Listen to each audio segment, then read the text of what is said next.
Oi, gente amada. Ei, Ei, Caio, tudo bem? que coisa boa. Não sei o Antes que da gente aconteceu aqui, prosseguir, eu estava ah, tentando entrar, não estava conseguindo, mas deu certo. E aí? deu. Deixa eu te perguntar, a minha imagem está cortada ou está direita para você? Tá boa, Porque tô tá te vendo boa? bem. Tá. É. Tô inteiro. E, Aí você tá inteiro aqui também, então tá então tá bom. tudo perfeito, meu Isso é uma irmão. coisa boa, né? Estar inteiro. Numa época como essa, em geral, a gente chega aos pedaços. Pois é. Mas que bom que a gente está inteiro. Graças a Deus. Amém. Feliz de ter você aqui, meu queridão. Muito. Muito, muito mesmo. A Silvia também deu uma pequena travada, mas é normal, acontece, né? Que E bom. deixa eu tinha te perguntado Sim, como é que está a Silvia, se a Silvia está bem, os meninos estão legais, está tudo em cima. tá tudo bem, graças a Deus. A Silvia tá ótima. Estamos bem. Aham, Os meninos que também, bom. Vitor, Fernanda, todo mundo, Tiago, Gabi, A enfim. Valentina, Valentina crescendo lá é, longe da gente, a gente sem é, poder pegar no colo, tá difícil demais. isso é a pior parte. É, Essa é a pior parte de ter netinho distante. Nós temos dois que moram longe e temos três que moram aqui. Agora, na pandemia, tanto faz, né? aí não adianta muito, Você, né? O isolamento, o é, distanciamento. E você recuperou você bem? Você está bem de saúde? Tô Adriana? bem da dengue. A Adriana se recuperou antes de mim, começou primeiro a dengue dela, Uhum. depois veio a mim. Eu achei que eu era já veterano em dengue, eu já tinha tido uma dengue violenta, mas as dengues conseguem se piorar. Pois Elas é, conseguem sempre se piorar. mas que bom que você está de volta. Bom estarmos É, juntos aqui nesse seu retorno. é. E Ed, eu estava hoje, um pouquinho antes da gente começar aqui, e lembrando, puxando da minha mente, desde as primeiras vezes que eu me lembro de ter encontrado você, eu creio que se eu estiver enganado você me corrija, bem no início dos anos 80, Sim, já em São Paulo, em alguns eventos desses da CEPAL para seminaristas, da SETE, sim, desse tipo de eram evento, os né? encontros da Sete, lembra? Com o Lembro muito bem. Nobu, e a gente fazia os Isso, encontros com Wilson, seminaristas, Wilson Costa. isso. Isso é Aham. 83, 82, ali, por aí. É, Vai eu longe. me lembro bem de você nesses eventos, ainda bem, bem novo, jovenzinho. Você devia estar no seminário naquele tempo, eu creio, se eu não estiver enganado. Eu me formei em 1986. Então, É, quando eu comecei a te seguir e te ouvir, eu estava no seminário ainda. aham. Isso Eu me foi. lembro nitidamente de alguns eventos, alguns encontros, e você presente nas conversas, nas rodas. Depois isso foi se aprofundando com os anos. Uhum. Aí eu me lembro que de 86 para frente eu passei a te encontrar com mais frequência em alguns Uhum. eventos. A gente tinha a figura importante também do Douglas Spurlock Sim, no processo, não é? E na o Douglas, CEPAL, o foi Douglas uma pessoa foi, muito querida. Douglas foi meu mentor, meu discipulador, não somente para Aham, mim, mas para muitos pastores que estão hoje aí no Brasil. Muitos foram influenciados aham. por ele naquela época. É, E você lembra na dos ele, encontros que você começou a fazer com a Fundação Leighton Ford, aham, daquele grupo nitidamente. ali? Que ano era É, aquilo? aquilo ali era. Era Não, ali perto já de era 90 já. 89. 89, foi quando eu 89 cheguei, foi o primeiro. para pastorear Ibabe, foi em 89. Isso. Antes disso, você estava em Jundiaí ou Eu aonde? estava No em interior de São Jundiaí, eu era Paulo? pastor em Jundiaí. É, Logo depois que eu me é. formei, eu e Silvia casamos e fomos para Aham. Jundiaí. Em 89 A viemos para São Silvia, Paulo. a Silvia, se eu não estou enganado, eu a conheci nos iníciozinho dos anos 80, lá na Também. Catedral Independente de São Paulo, no tempo do pastoreio do reverendo Abival. Sim, a E Silvia ela trabalhava trabalhava lá. com eles. Ela É, trabalhava na Fundação é. Francisca Franco, Aham. que era Eu da tinha uma IFUNES. reunião lá, eu acho que era às segundas à noite, Uhum. ou terça-noite, que eu ia lá na Catedral, que era uma programação que eu fazia lá na Catedral Presbiteriana Independente, parecida com uma que eu fazia na Catedral Presbiteriana do Rio, toda Uhum. terça-feira. Aí, Sim. conversa vai, conversa vem com a Bival, ele me convidou para fazer lá também, eu passei a fazer, era onde eu via com toda a regularidade a Silvia participando dos eventos e tudo. Mas o que você falou aí do Leighton, e foi 89, o primeiro que a Uhum. gente fez, Sim. em Maricá. Eu me lembro bem de Isso, você lá. exatamente. É, e aí, em 90, teve outro aqui na Rio São Paulo, Também onde o Silas Malafaia foi com Jades foi. Alencar. Lembro desse também, lembro dele.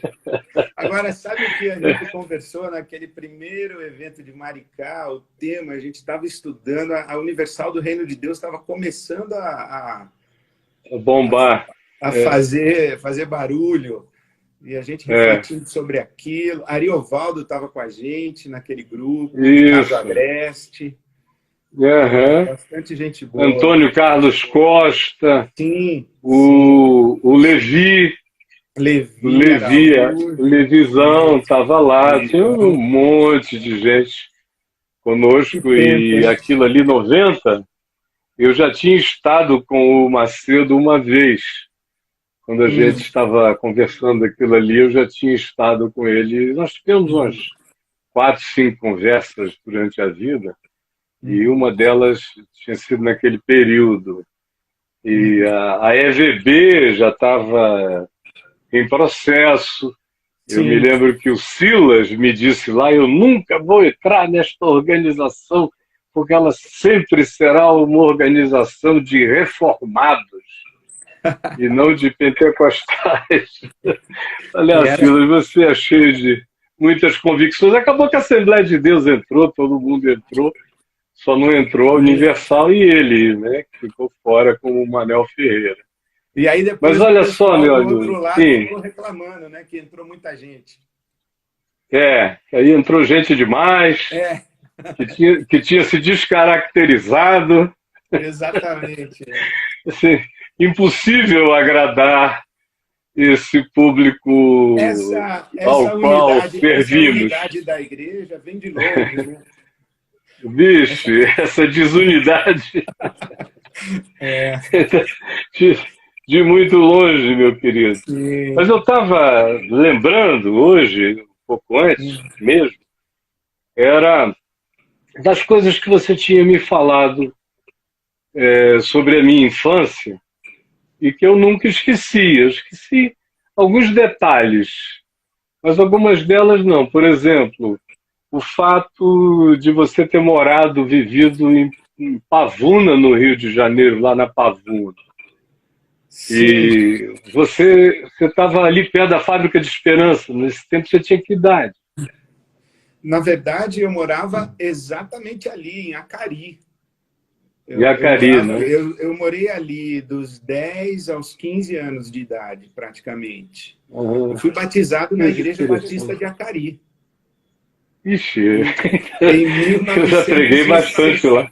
Ó, eu fui batizado lá em 1975, na Igreja Batista de Aham, Acari. E a aham. Formiplac era referência da região, né? Muita gente Ali ali, na frente. do conjunto habitacional que eu morava, que era Coelho Neto, Acari, né? Ali junto. Ah, meu Deus, eu estava em casa ali. Exato. Eu não morava lá, mas eu passei anos da vida Quando eu morava ali lá, envolvido com aquelas não comunidades. existia. Quando eu morava lá, não existia Fazenda Botafogo ainda. Aham. Então é bem, Nem bastante. existia o amarelinho, já existia o conjunto amarelinho Não, lá atrás. existia. O Porque amarelinho ele era antigo. estava É. começando, Aham. mas isso foi em 75. Eu morei ali de 74 a 78, mais ou menos. Aham. A gente Interessante. saiu de Santos e foi para lá, porque a família da minha mãe era e é do Rio de Janeiro, né? Minhas tias Uhum, todas. E em uhum, 78 voltamos para Santos. uhum. Foi o seu pai que faleceu quando você ainda era bem pequeno, não é? Meu pai faleceu, eu tinha pouquinho mais de 2 anos de idade e Uhum, minha irmã uhum, tinha 6 meses, estava no colo ainda, uhum, estava uhum. sendo Lá em desmamada ainda. Santos. Isso foi em Uhum, Santos. Com os uhum, 2 anos, eu tinha um pouquinho mais de dois quando meu pai faleceu. Não, nem conheci meu pai. uhum. Isso é De que ele faleceu, Ed? Ele teve uma complicação renal. Meu pai foi o Uhum, primeiro paciente de hemodiálise da Santa Casa de Misericórdia de Santos. Naquele tempo uhum, ainda hemodiálise com manivela, né? Um negócio muito grotesco. uhum. E ele É, faleceu, ele veio a falecer de uma insuficiência renal, causada uhum, por alguma razão que a gente não sabe direito. uhum. E foi a sua vozinha querida que cuidou de É, vocês desde então. e nessa Uhum, história eu fiquei boa parte da minha infância com a minha avó paterna e a minha irmã ficou uhum, com a minha avó materna mais tempo do que eu. uhum. Então a gente se dividiu entre as avós aí. E a minha avó era E entre diretora estados de. também?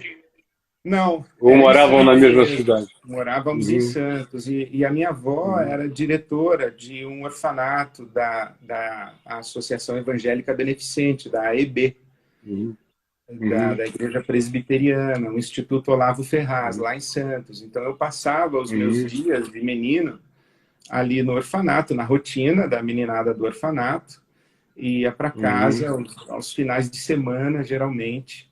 uhum. Mas Quais foram são as suas bastante. melhores memórias desse tempo no orfanato? Olha, eu acho que foi ali que eu aprendi a solitude, eu aprendi a brincar sozinho, eu aprendi a ficar sozinho.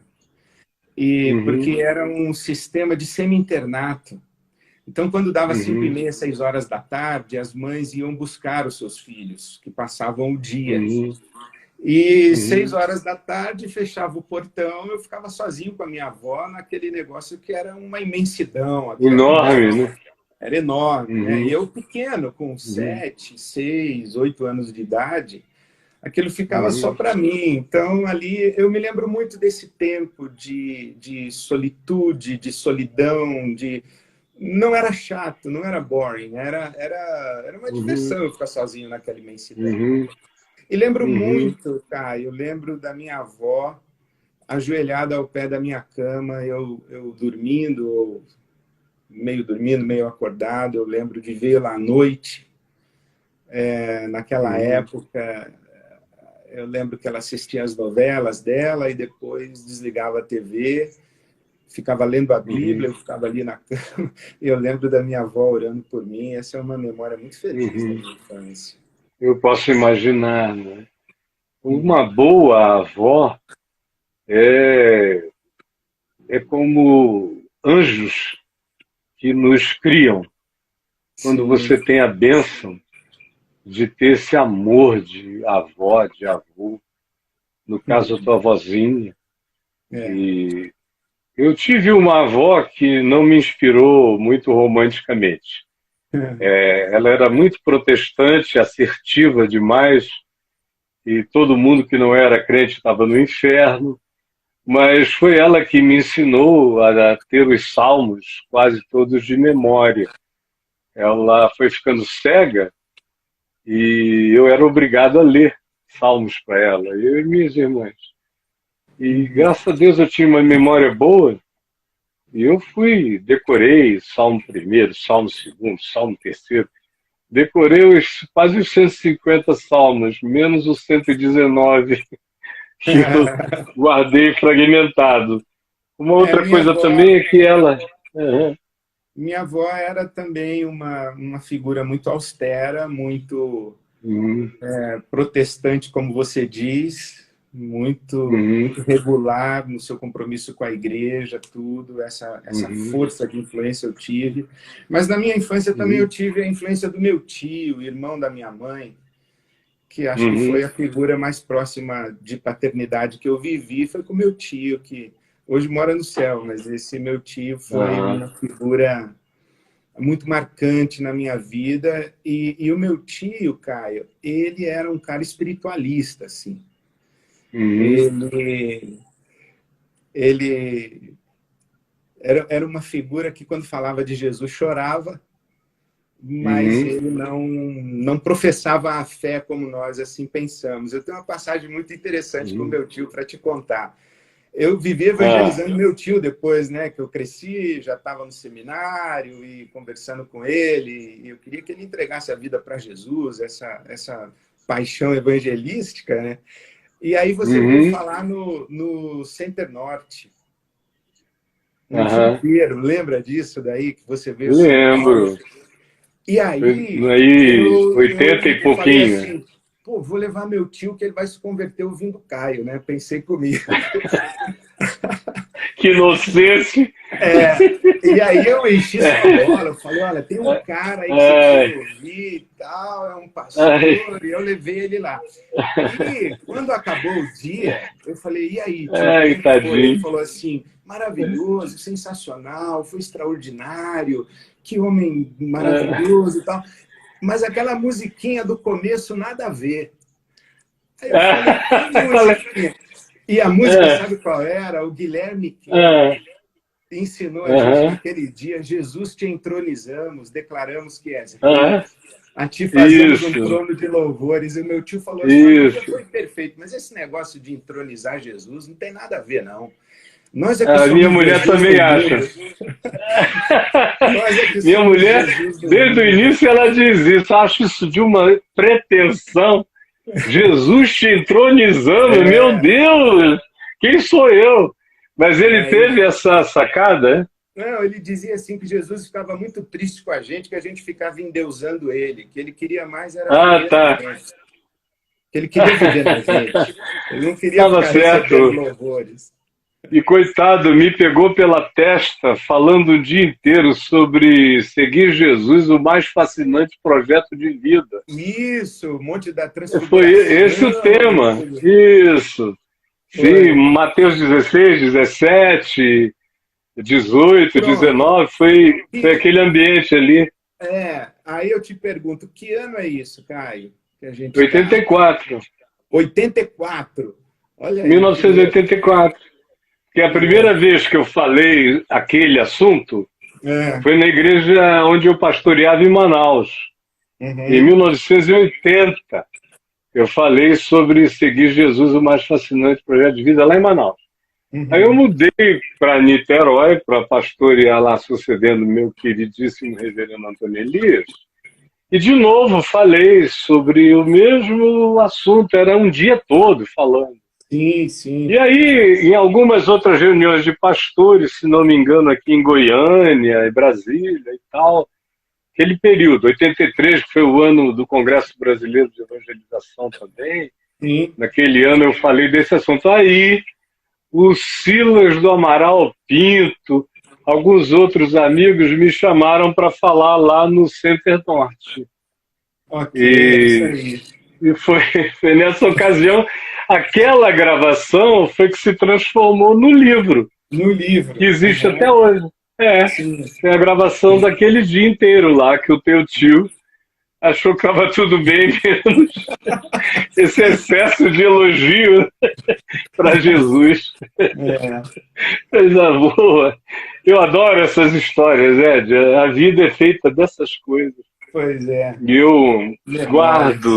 guardo com prazer, como preciosidades enormes para mim. Hum. Foi naquele ano também que eu conheci o Ariovaldo, Sim. a Judite, o Ariovaldo, eu já conhecia a Silvia e a Cíntia, já trabalhavam e moravam até com a gente lá em Uhum. Niterói. Mas o Ari foi para lá naquele final de 84. O Ari eu E, conheci em 1981. uhum, na Igreja 1981. Metodista Então, Livre? ele estava na Metodista, a Judite estudava na minha classe na Faculdade Batista. Nós éramos da mesma Isso. turma Aham. naquela época. Então, sabe isso que é legal que a gente está conversando? É que o pessoal vê assim que a gente é amigo e Aham. a gente tem as nossas diferenças e eles falam assim, mas como é que vocês são amigos? Eu falei, porque a gente é amigo há 40 anos. A Aham. gente não é amigo desde ontem, não é por causa de... É, A gente é amigo há 40 anos, então esses vínculos é. ficam muito marcados, né? Ficam muito Não, eles profundos. são inapagáveis. É. Eu, pelo menos, carrego as minhas tatuagens, são todas feitas disso. As Hum. minhas tatuagens, as minhas marcas, são todas assim. E olha que em relação a você, eu devo ser uns 10 anos mais velho que você, mais ou menos por aí, é Uhum. em torno disso. Uhum. E, e iniciei o ministério de maneira muito, muito precoce. E logo, logo, quando eu vi, eu estava para todo lado. No entanto, durante todos esses anos, eu me lembro de muito poucas divergências de conteúdo em relação a você. Na realidade, eu tenho um arrependimento e uma confissão a fazer. Não me Há diga. uns 10, há uns 10, 12 anos atrás, eu estava iniciando aqui um papo de graça É. e eu estava muito, muito chateado com muita coisa. Estava acontecendo um monte de coisa desagradável e é um período em que todo dia eu levava muita chibatada de amigos, de gente que eu queria muito bem, eu tinha querido bem a vida inteira e achava que a recíproca era verdadeira. E aí eu cheguei aqui, o papo no ar, ao vivo e tal, já estava ali o Zezinho, que já está no céu, o Tom, e um deles chegou com uma revista, que eu não me lembro mais nem qual era, dizendo, olha, tá cheio de amigo teu aqui, e está dizendo que essa é uma nova hora da igreja, alguma coisa assim, essa revista. Aí eu nem olhei direito a revista, peguei a revista, se eu tava, cara, eu tava mal. Eu olhei para aquilo ali, joguei no chão e falei, só tem bundão aí. E uma coisa desse tipo. Aí quando acabou o programa, no intervalo, alguém veio e mostrou para mim que você estava lá. E o meu coração sentiu uma tristeza.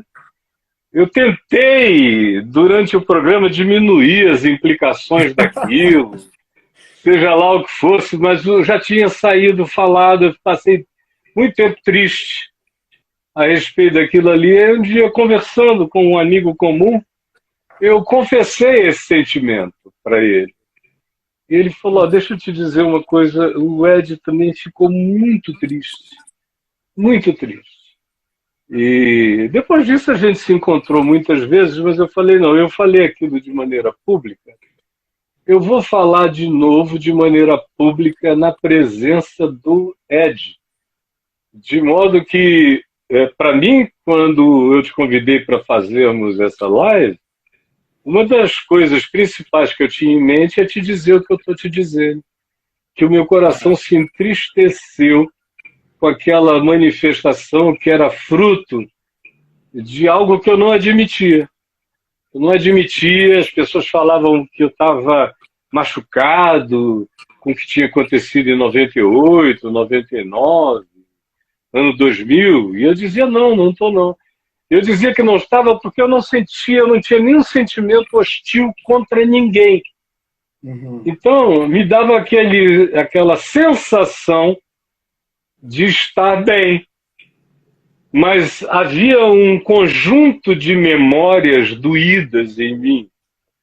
E aquele foi um dos dias onde esse conjunto de memórias se manifestou. E que foi muito saudável depois para mim, para eu olhar, para eu fazer os exercícios cotidianos da minha vida, e o que foi um start para um processo de pacificação geral no meu coração, na admissão de que havia determinadas situações que não tinham sido devidamente processadas no conjunto fraterno dentro de mim. Coisas que ficaram, graças a Deus, lá para trás, e o meu coração vive com total paz em relação a tudo.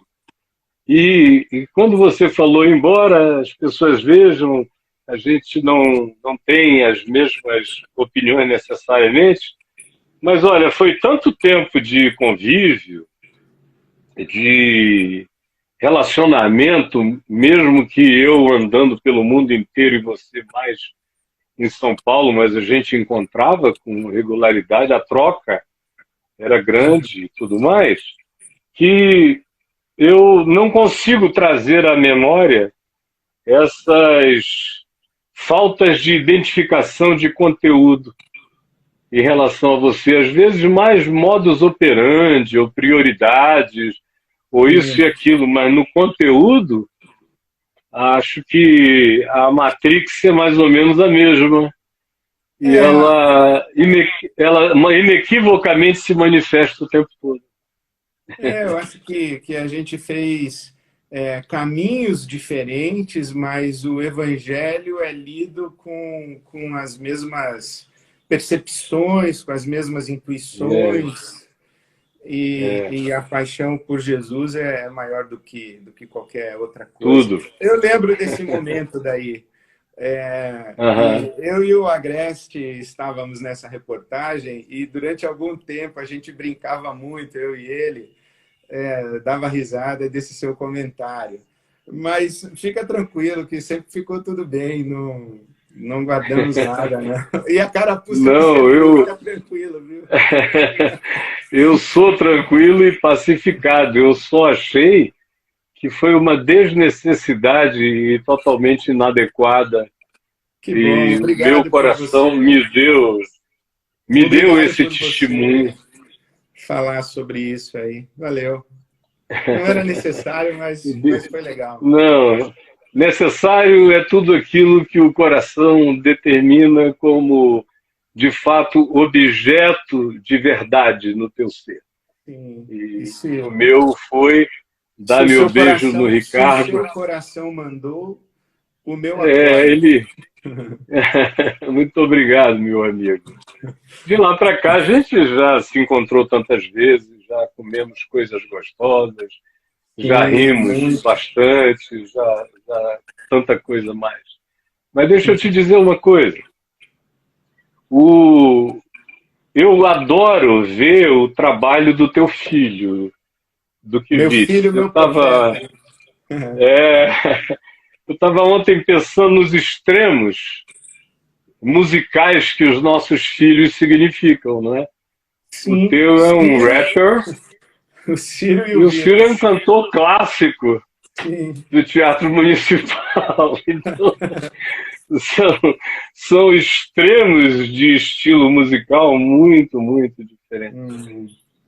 Mas Sim. eu gosto demais de ver o jeitão dele, as músicas, as letras, as É, composições, os cortes, as navalhadas na existência e na realidade que ele dá, sim. de modo que eu me identifico bastante com ele, gosto mais de vê-lo Quando e eu fico feliz comento, na tua casinha. quando eu comento o que o Vitor posta, eu sempre coloco meu filho, meu profeta. Porque, de Uhum, fato, é assim que eu o ouço, que eu escuto meu uhum, filho, com a perspicácia que ele tem, a leitura que ele faz da realidade, dura, é um uhum, profeta daqueles ácidos, mas muito lúcido, gosto muito de... e é muito legal esse distanciamento da gente ouvir o filho, mas ao mesmo tempo não é o filho, é uma voz lúcida falando. Quando os nossos filhos, eles deixam de ser os nossos meninos, e eu tenho essa experiência na minha casa, você tem na sua. Claro. Quando a minha mesa está cheia com Tiago, Fernanda, Vitor, Gabi, eu os escuto com uma inteligência que eu fico pasmo de ver tanta perspicácia que eles têm, como que enxergam o mundo, como fazem a crítica da igreja, do evangelho, enfim, a gente vai aprendendo. Os meus filhos sempre foram os meus maiores e principais provocadores na existência. Sim. Todos eles. Ciro nasceu com uma velocidade instigante e provocadora o tempo todo, com questões a vida inteira muito maiores do que os ambientes eclesiásticos nos quais eu vivia. Eu voltava para casa para as melhores trocas, para as melhores perguntas, para as melhores questões. O Davi já era mais aquele amigo solidário de ministério. Desde que nasceu, ele está no ministério comigo. Até hoje, né? Até hoje. Até hoje. E já o Lucas era uma navalha solta no dedo de um capoeirista. Cortando. Hoje eu estava dizendo aqui num programa que eu tenho à tarde chamado Zoom Íntimo com Kai, que as primeiras navalhadas importantes que eu não levei de teólogo, pensador, filósofo, nem amigo inteligente. Elas começaram a me ser dadas pelo Lucas, entre 3 e 4 anos de idade. Meu Deus, eu me lembro de um dia nós sozinhos no carro, quando ele largou a primeira, sobre o sentido da vida e qual era a razão pela qual a gente estava aqui, porque para ele, o que ele tinha ouvido até então parecia não justificar direito ainda, ele com 4 anos. E aí ele foi crescendo e só foi ficando mais sagaz, arguto, perspicaz, provocativo, perturbador. Ele foi o grande perturbador do meu ser, da minha mente, até um pouco antes dele morrer, talvez uns 2 anos antes, ele estava no auge do processo de me forçar a crescer em dimensões que eu tinha vivido tanta coisa. Na minha vida cabe tanta vida, que você pensa que os seus filhos vão ser apenas canguruzinhos da sua mazurpialidade existencial e psicológica. Eu vim dizer, não tem nada que eu não tenha vivido. Esses meninos, graças a Deus, são inocentes perto de mim. Aí vem o Lucas, que não precisou viver tudo que eu vivi, mas me navalhou em dimensões que eu nunca nem imaginei que eu ia ser provocado na vida, e fui por ele. A Juliana já era mais calma, princesinha. Aí os filhos da minha mulher, que se tornaram meus filhos, que hoje somos todos uma família só, cada um deles é diferente. E cada um deles provoca de um modo diferente. E já tem alguns deles que estão comigo hoje há mais tempo do que viveram sem mim antes. Tem um de 43, da idade do Davi, o Ciro está com 44.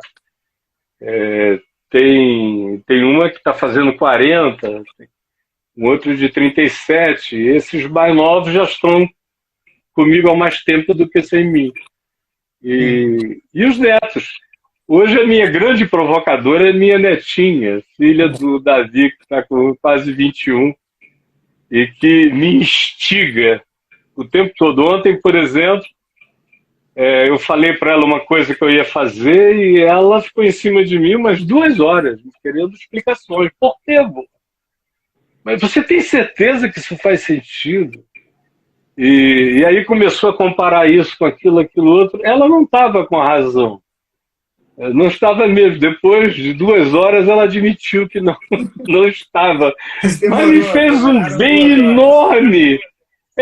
Me fez um bem enorme. Receber aquela confrontação de alguém que você sabe que te ama até as vísceras. E tem um compromisso de verdade com você. Isso aqui é maravilhoso. Em relação a filhos, netos e a continuidade. Esse é o colegiado. Essa É o é a princípio. igreja É. essencial, não é? Essa é a grande comunidade, é a grande igreja, é o grande concílio, é o Hum. meu sínodo maior, é esse aí, é feito dessa gente linda,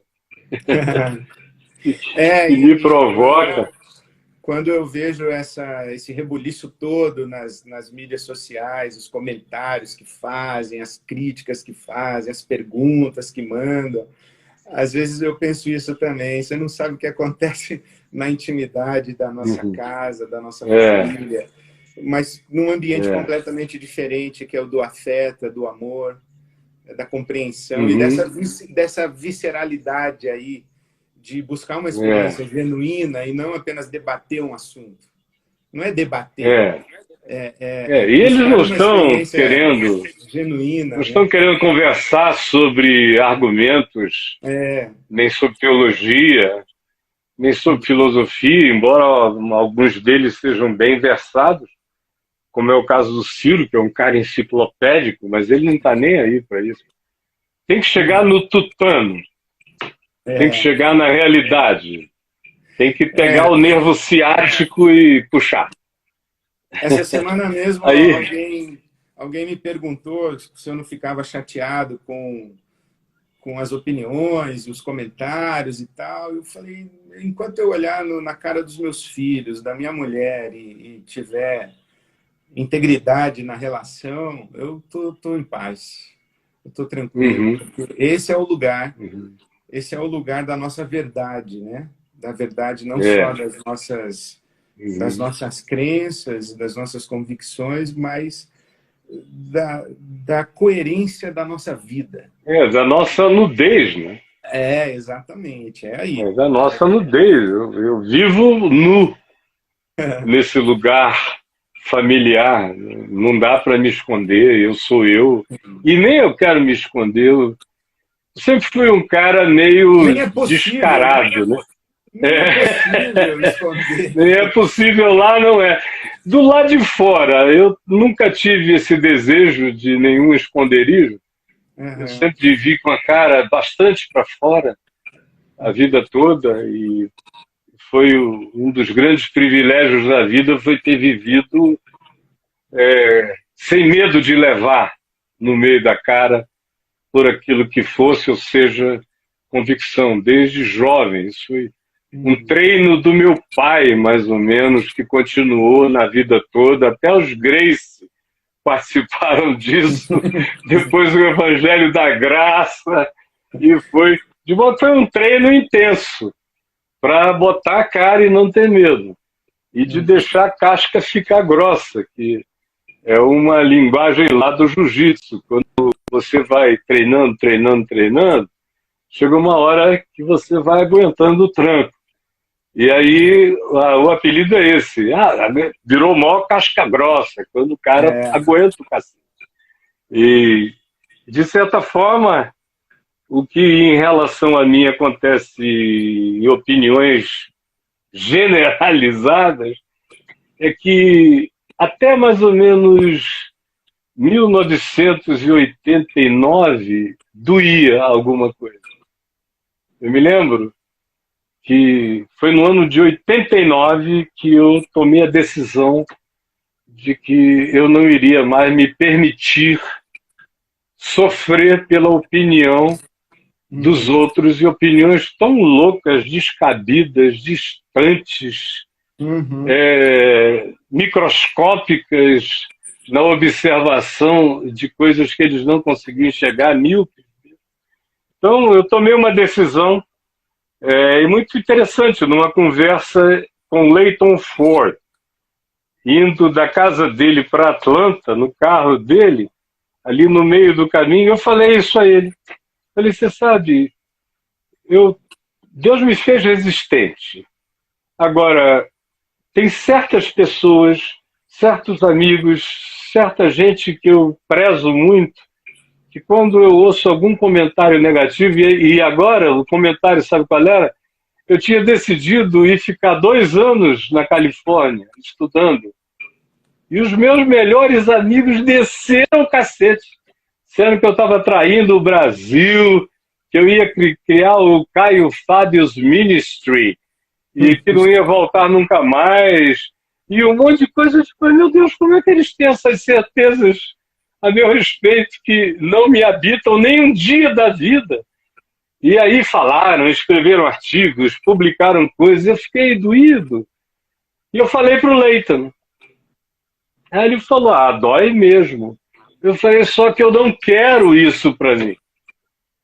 Eu não quero, eu queria vou tomar uma decisão aqui, na tua presença, de que aquilo que não for acusação do evangelho, do significado da vida, a minha consciência, eu vou me exercitar para passar com o coração mais pacificado que eu puder. Eu não estou afim de ser vítima das opiniões desse jeito.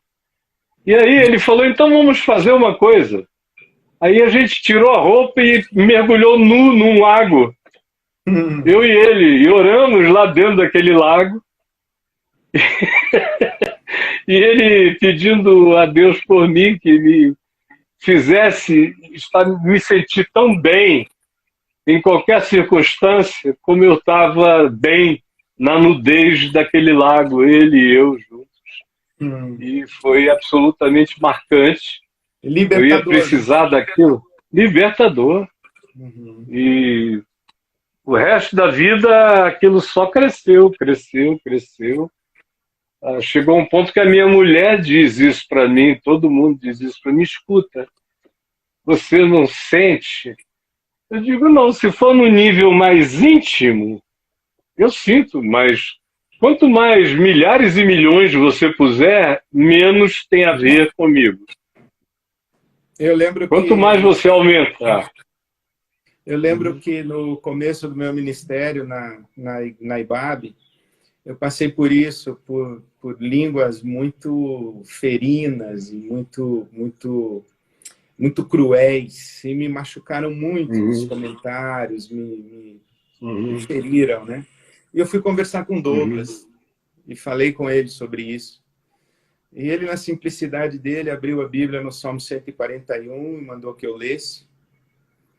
E lá dizia, fira-me o justo, e isso será como um óleo sobre a minha cabeça, será como um bálsamo sobre a minha cabeça. Acabei de ler esse texto antes da gente começar a live. Olha só, põe, Senhor, um guarda a porta da minha boca, vigia a porta dos meus lábios. Caio, eu devia ter uns 25 anos, 24, 25, porque eu já estava na IBAB, eu cheguei com 25. E ele falou isso, feche sua boca, fique em silêncio e pergunte a Deus, dessas vozes, quais delas são do justo? Se nenhuma for do justo, não permita que machuquem você, mas veja se Deus não está falando através de uma delas, e essa voz de Deus não vai ferir, ela vai ser um óleo e um bálsamo sobre você. E de lá para cá, eu acho que foi isso que eu fiz. Guardar o meu silêncio diante de Deus e falar o que o Senhor está falando comigo. O que o Senhor quer me ensinar? Na realidade, o que o Senhor quer me corrigir? Como o Senhor quer me abençoar através dessas vozes? E aí as vozes ganham uma outra dimensão, ganham uma outra conotação. Tudo vai virando Simei. Tudo vai virando Simei.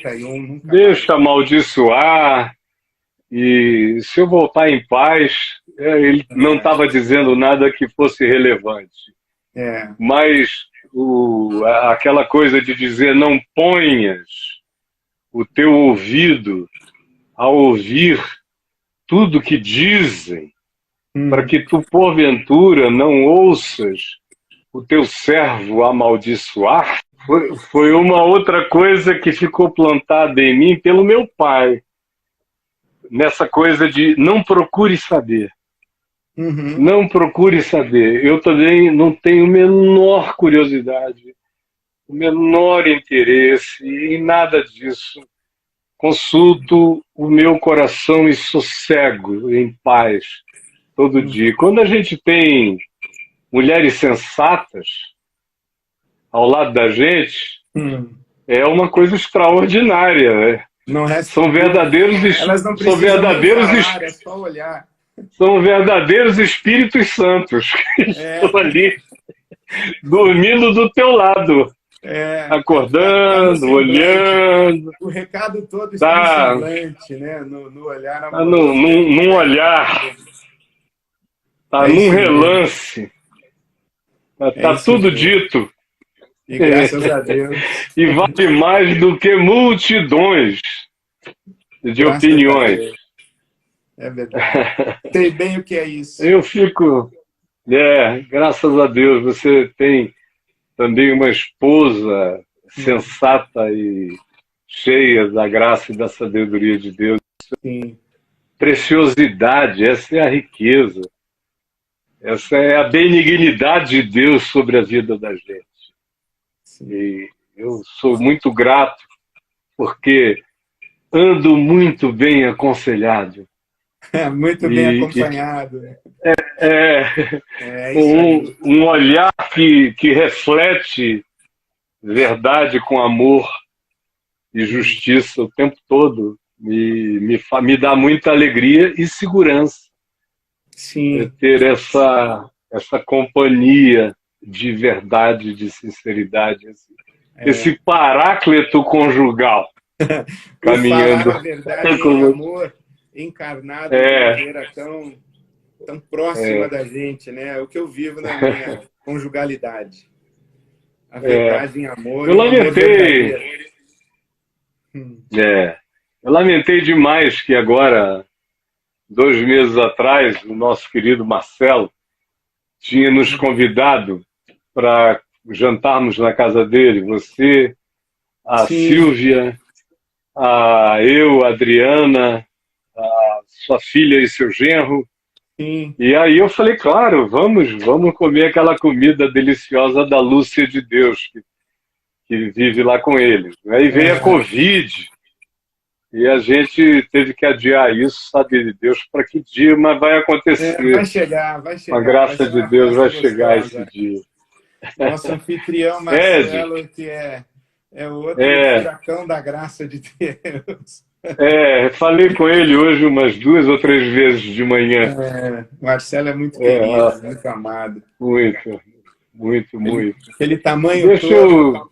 é um doce. Aquele ali, meu Deus, é um panda de amor, não é? É, isso É aí. ser gostoso botar a cabeça naquele peito enorme e sentir aquele abraço querido. Ele é muito, muito Ele precioso. beija a cabeça da gente assim de cima para baixo, né? É, É, muito é uma bom. delícia você ter certos amigos muito Sim. queridos. Agora, para eu não te prender aqui para sempre, porque a gente já Tá uma está a uma delícia, hora mas vamos quase, lá. deixa eu te perguntar o seguinte: Hum. é, pandemia, o que ela está significando para você? Eu acho que assim sublinhar o que está me interpelando, né? A Uhum, estupidez, Caio. A uhum, pandemia revelou e revela essa esse lado feio do coração humano, né? uhum, E tanto sofrimento e tanto desgoverno no nosso país, tanta gente sofrendo. uhum, E, mais recentemente eu estou muito incomodado com esse pessoal que está dizendo que Deus é que mandou o vírus e que Deus é uhum, soberano, que Deus causa o mal. que Deus está julgando, que Deus está por trás disso. E eu vejo essas consciências religiosas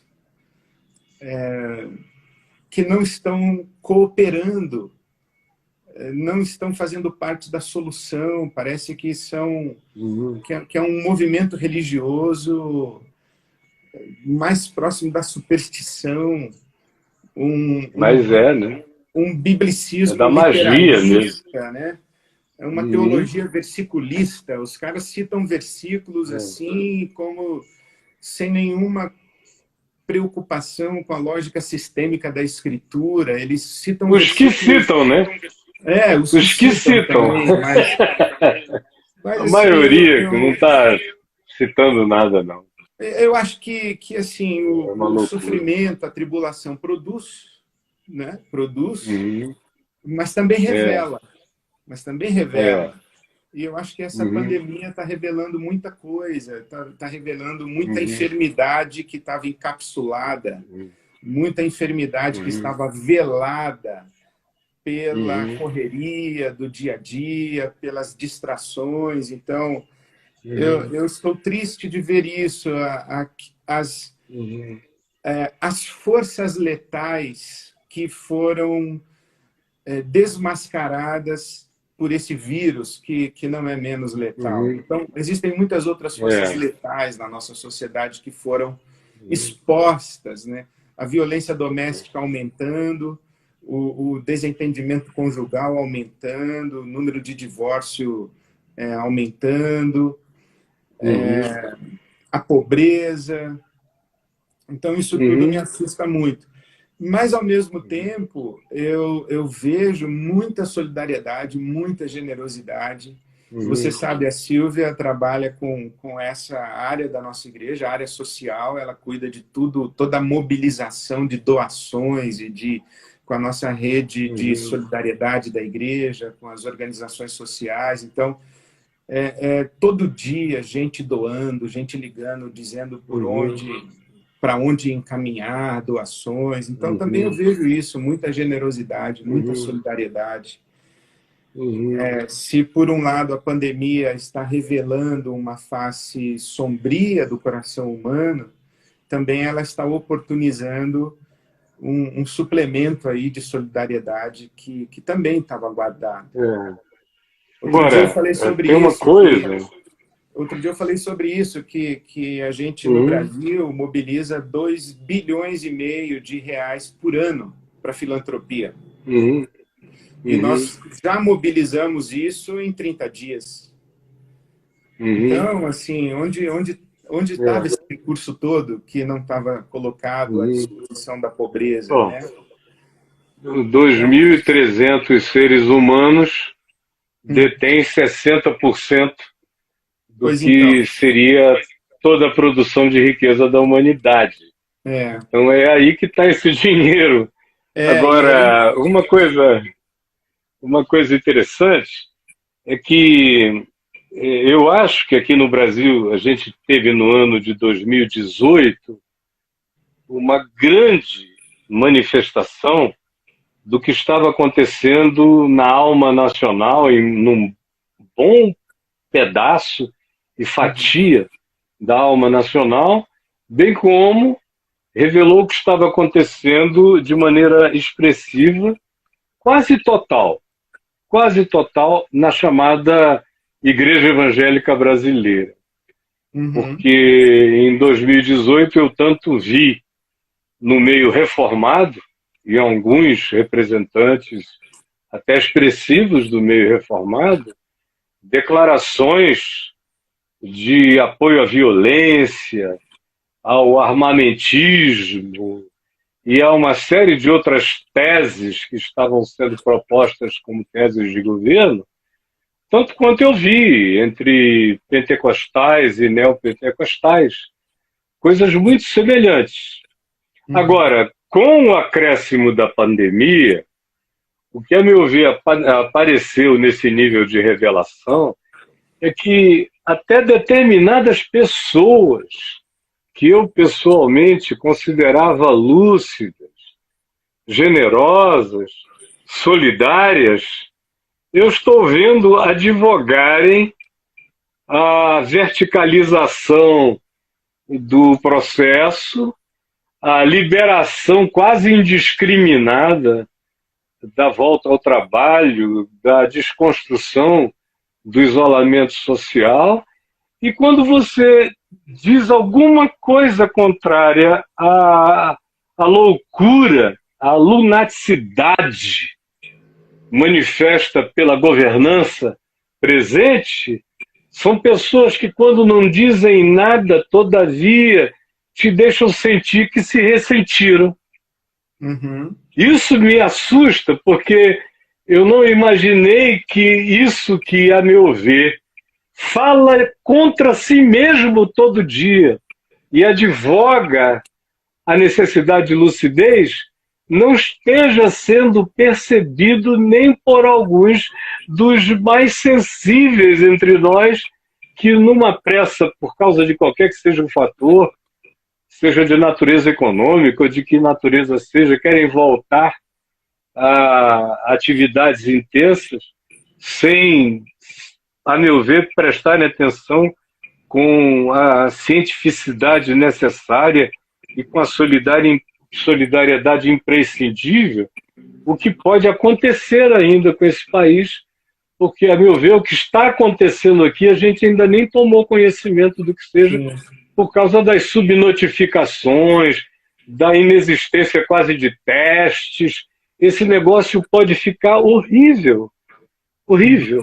Então, a minha angústia é com a passividade diante da loucura, cara.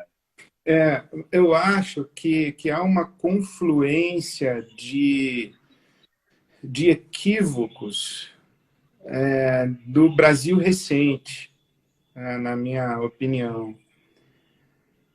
Que por um lado, você tem uma igreja e uma mentalidade religiosa que ela tem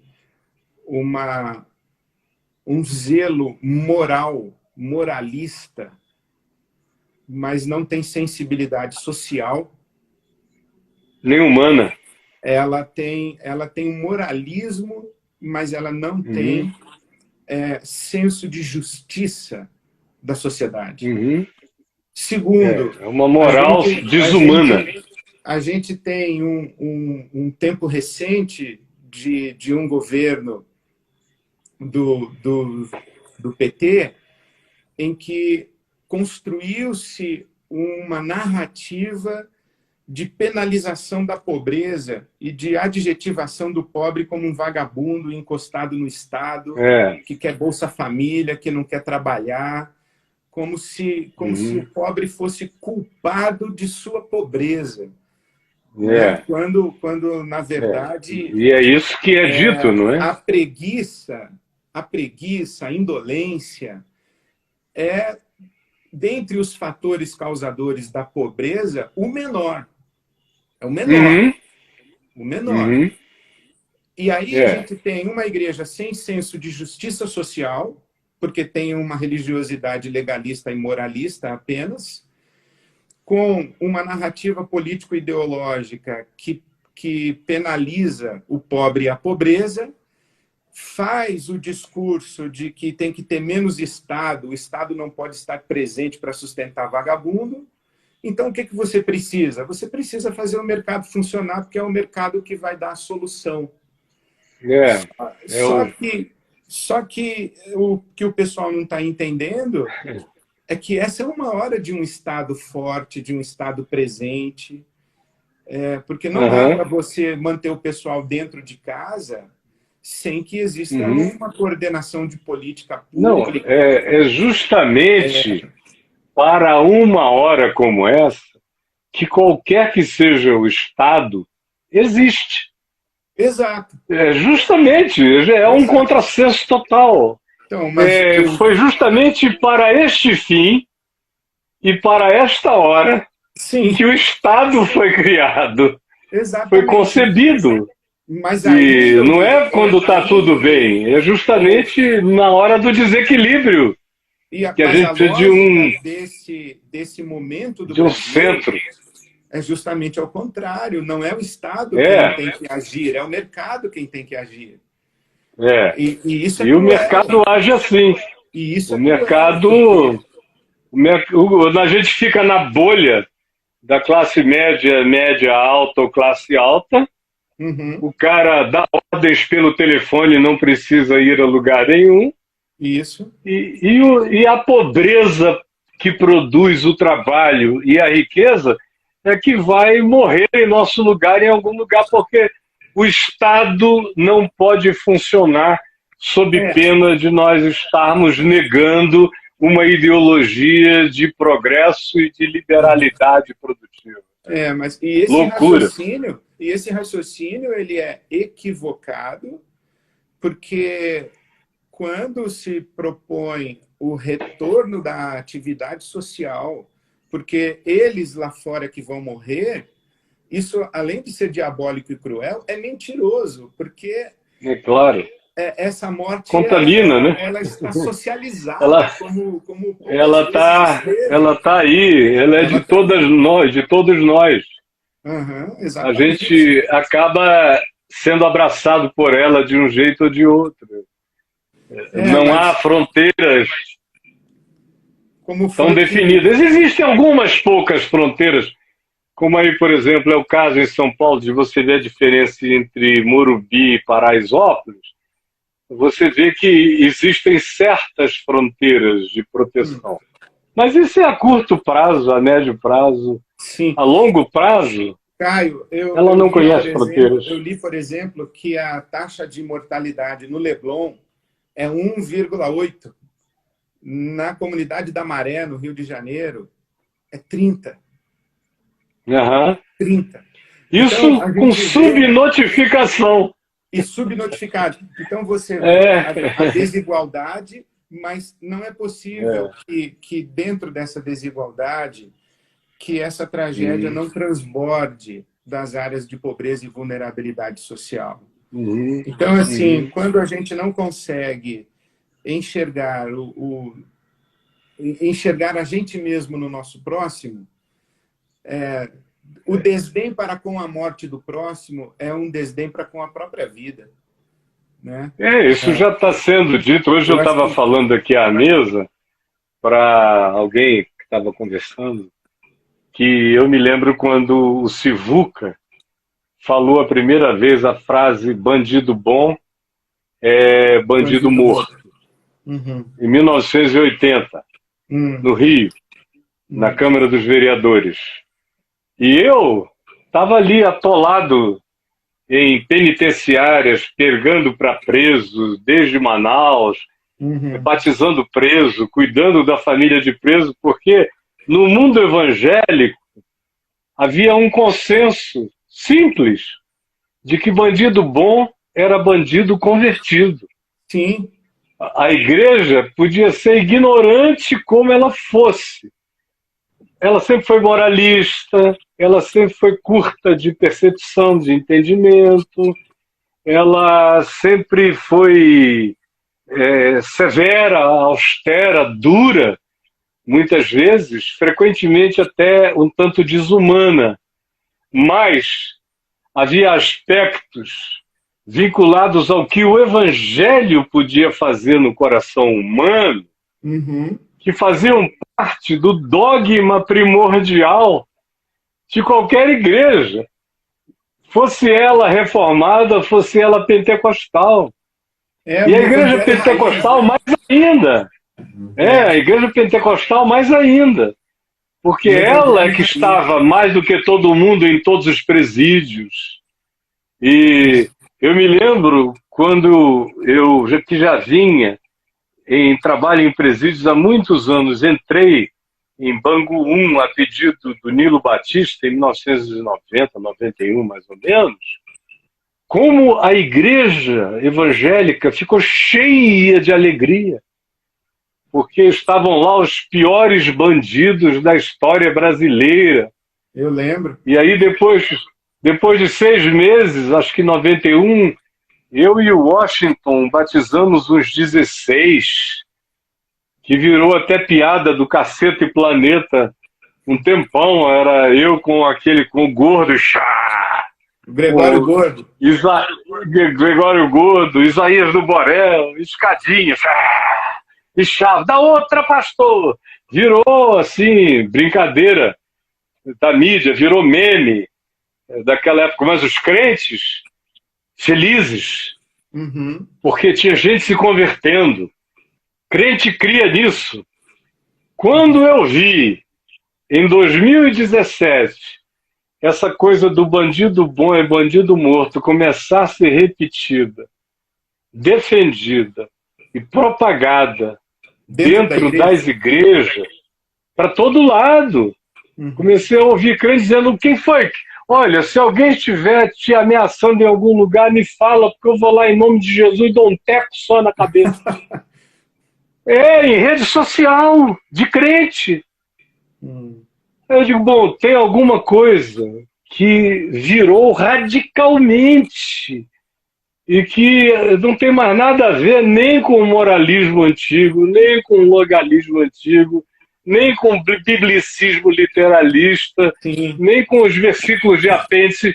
Virou uma outra coisa, entrou em estado de necrosamento profundo e radical, de modo que tanto mais quanto você anuncia a beleza do Evangelho, mais tratado como idiota você é.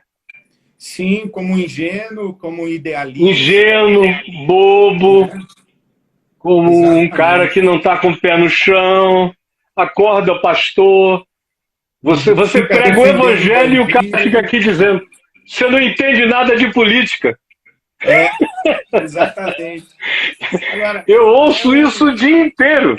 Mas sabe o que eu acho, Caio? É um pessoal que não ouviu um evangelho raiz, o evangelho da conversão, da transformação, o evangelho do arrependimento, o evangelho do compromisso de doação da vida pelo próximo. Ouvir um evangelho de vem aqui para alavancar sua vida. Vem aqui para esse é o pessoal da prosperidade. Deus como vantagem que já vem de você chegar no seu sucesso. De 88 para cá. Agora, o chocante é você ver gente formada em Campinas, com mestrado, com doutorado, com tudo isso na cabeça, te dizendo que bandido bom é bandido morto. E que não há esperança. Aí já é um caso a não ser a intervenção da violência. É um pessoal que abriu mão do Evangelho da Paz e comprou a ideologia da violência. Sim. E está para todo lado. É isso que me deixa... E essa pandemia revela muito disso, já vem aparecendo há muito tempo. Na pandemia você está enxergando isso para todo lado também. E o coração entra numa tristeza profunda. A minha mulher viu aí esses últimos 2 meses como... Chegou um momento, meu querido, que eu achei que eu ia ficar mudo. Porque não dava vontade de falar mais nada durante... Eu estava com dengue, passando mal e tudo mais. Mas no coração eu só via e lia e dizia, meu Deus... A sensação que dá, eu estava falando ao Manfredo, nosso querido Manfredo, anteontem, mais ou menos, numa conversa longa, eu estava dizendo, Manfredo, eu só não tenho isso dentro do coração porque o fator ressurreição é tão violento em mim, é um negócio tão esgarçante, é tão forte, é tão real, é tão concreto, é tão palpável, que não tem como. Mas às vezes você olha em volta e se pergunta se você, porventura, não correu em vão. Quase 50 anos. 46, 47 anos mandando ver de manhã, de tarde, de noite, se esfolando todo. E às vezes você vê gente que era do caminho. Que é o caminho, não é? Como diz Jeremias. De Isaías, né? Quem deu crédito à pregação? Olá, Jeremias 5, quando ele diz, não são os pobres, nem são isso, não são aquilo, são justamente os entendidos também. Se fossem só Os que não tinham entendimento eu compreenderia. Mas não, são aqueles que sabem, ou que sabiam, ou que souberam. De repente, o que a gente está assistindo nessa pandemia é também a expressão chocante de uma terrível apostasia que veio junto com a depressão da pandemia. Quem foi? E aí tem um monte de gente, mas deixa para lá, né? Que tristeza, mas seguimos na nossa semeadura, né? Na nossa, e vamos em frente, meu irmão, olhando, pegando no arado e não olhando para trás. Amém, amém. Seguindo, anunciando o evangelho do reino. Guardando o coração puro, a consciência limpa, andando no temor do Senhor e... não adulterando a palavra de Deus. Amém. Amém. Amém. No melhor meu querido, da nossa consciência. Eu já te disse isso várias vezes pessoalmente. Quero te dizer publicamente que eu te amo. Receba meu amor. E eu não tenho vergonha de ser teu irmão, de te amar, de te querer bem. Obrigado, de te confessar diante dos homens, conforme faz o nosso Pai que está nos céus, em relação a todos nós. Muito obrigado. E que Deus te abençoe. Amor, seu acolhimento, seu carinho, sua amizade de sempre. E a recíproca é verdadeira, você sabe. Eu sei. Beijo no seu coração, beijo na Adriana. Grande beijo. Beijo na Silvia e nos meninos. Obrigado. Que a mão do Senhor seja sobre ti. Amém. Que o anjo do Senhor se acampe ao redor de vocês e os livre em tudo. Amém. Em nome do Senhor Jesus. Amém. Para você também. Que a sua casa se encha de alegria e paz. Amém. Beijo. Amém, meu irmão. A paz do Senhor Jesus. Amém. Obrigado. Amém. Tchau, querido. Tchau. Obrigado você.